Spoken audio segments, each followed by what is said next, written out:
পুরো শহরে যখন জম্বি ভাইরাস ছড়িয়ে পড়েছে, হিংস্র জম্বিদের থেকে বাঁচতে এক পরিবার শহর ছেড়ে গ্রামে চলে আসে।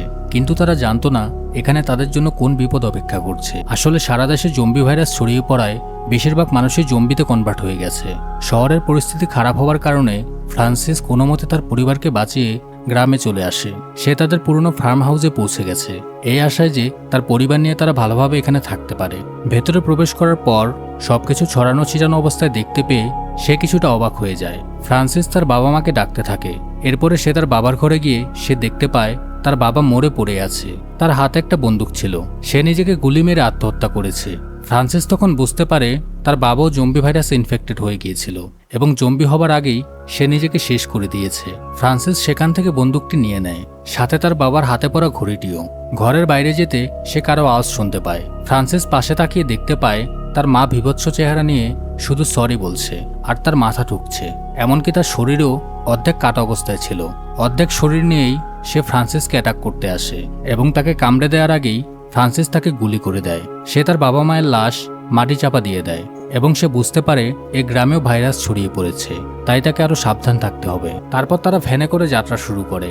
সামনে যেতে তারা দেখতে পায় একটা ব্রিজের উপর অন্যান্য গাড়িগুলো থামিয়ে রাখা হয়েছে, সামনের রাস্তাটিও ব্যারিকেড দেয়া।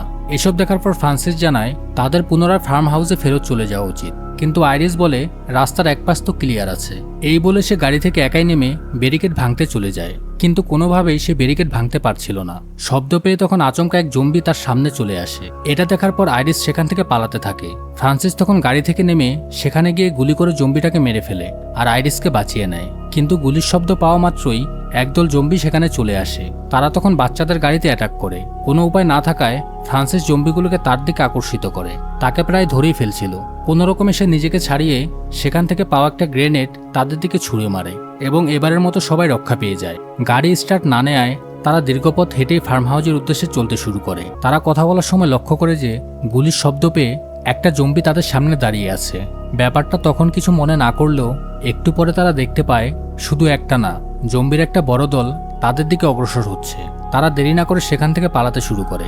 জম্বিরাও তাদের পিছু করতে থাকে। তারা খুব দ্রুত ঘরের মধ্যে ঢুকে দরজাটি বন্ধ করে দেয়। তারপর দরজার সামনে কিছু একটা রেখে দেয় যাতে জম্বিরা কোনো মতেই ঘরে প্রবেশ করতে না পারে। তারা সবাই উপরে চলে আসে। তখন তারা খেয়াল করে জম্বিগুলো বাড়ির চারপাশে ঘোরাফেরা করছে। এক পর্যায়ে ঘরের মধ্যে তাদের উপস্থিতি টের পেয়ে তারা দরজাটি ভাঙার চেষ্টা করে। ফ্রান্সিস বুঝতে পারে আজ আর তাদের রক্ষা হবে না। তখন হঠাৎ করে একজন গাড়ি নিয়ে এসে সেখানে হর্ন বাজাতে শুরু করে আর জম্বিগুলোর আকর্ষণও সেদিকে ডাইভার্ট হয়ে যায়। তারপর সে লোকটি গাড়ি ঘুরিয়ে এখান থেকে চলে যায়। সাথে সাথে জম্বিরাও গাড়ির পিছু করতে করতে এখান থেকে চলে যায়।